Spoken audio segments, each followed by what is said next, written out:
কুমিল্লায় সূর্যমুখী ফুলের আবাদ বেড়েছে। গেল বছরের তুলনায় জেলায় সূর্যমুখী চাষ বেড়েছে 1.5 গুণ।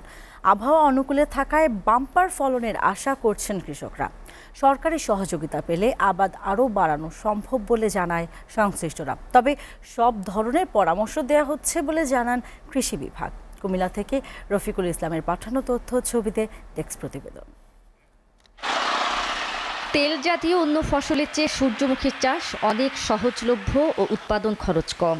জেলার সদর দক্ষিণ উপজেলার চোয়ারা বাজার সংলগ্ন ডুমুরিয়া এলাকার এক কৃষক তার 50% জমিতে সূর্যমুখীর চাষ করেছেন।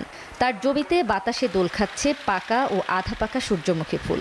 এই আবাদে লাভবান হয় আগ্রহ বাড়ছে কৃষকদেরও। এটাতে ভালো প্রফিটও আছে, ব্যবসা ভালো যদি থাকে, কিন্তু এগুলার মধ্যে আবার লসও আছে। লসটা হচ্ছে যে টিয়া পাখি ডিস্টার্ব করে, আবার মানুষের ছিঁড়ে একটা গাছে একটা ফুল, এটাতে একটা লস। এবং কি আমি এই চারা 2বার লাগাইছি, 2বার লাগার পর 3বারের সময় যাইয়া এই গাছগুলা হয়েছে। সূর্যমুখী ফুল দেখতে আসা দর্শনার্থীরা জানান এখানে ঘুরতে এসে বেশ আনন্দ লাগছে। ছবি তুলতে গিয়ে কৃষকের যাতে ক্ষতি না হয় সেদিকেও লক্ষ্য রাখতে হবে বলে জানায় অনেকেই। কুমিল্লার মধ্যে ভাই খুব কম, এর আগে মনে হয় হয়তো নদীর পাড়ের দিকে কেউ করছিল, বাট আমি জানি না। বাট এটাই আমার দেখা ফার্স্ট। এদিকে এরিয়াতে আর কখনো আমি দেখি নাই। এটা ভালো একটা জায়গা, ভালো একটা উদ্যোগ। কলকল হাওয়া বাতাসের মাঝে আনন্দ মুখরিত, পাখির কিচিমিচি সুন্দর লাগছে। আশা করে মনের আবেগে তারা ফুলও ছিঁড়ে ফেলে, আমরা অনেক অবজেকশন দেই, কিন্তু মাঝে মধ্যে দেখা গেছে কেউ থাকে না এখানে, কেউ অনেক করে বিশৃঙ্খল করে, ভিতরে ঢুকিয়া গাছ ভাঙিয়ে ফেলে।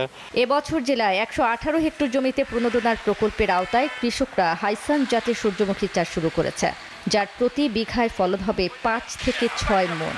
কৃষকদের সব ধরনের পরামর্শ দেওয়ার কথা জানান কৃষি কর্মকর্তা। রবি মৌসুমে আমরা 20 জন কৃষককে আমরা বিনামূল্যে প্রণোদনার আওতায় সূর্যমুখীর বীজ দিয়েছিলাম 1 কেজি করে। সাথে আমরা কিছু ডিএপি সার এবং এমওপি সার দিয়েছিলাম। এখানে কৃষক যদি সুন্দরভাবে এই ফসলটা আবাদ করে তাহলে আমি মনে করি যে কৃষক খুবই লাভবান হবে। সূর্যমুখী চাষ করলে তেল, খৈল ও জ্বালানি পাওয়া যায়। প্রতি কেজি বীজ থেকে কমপক্ষে আধা লিটার তেল উৎপাদন সম্ভব।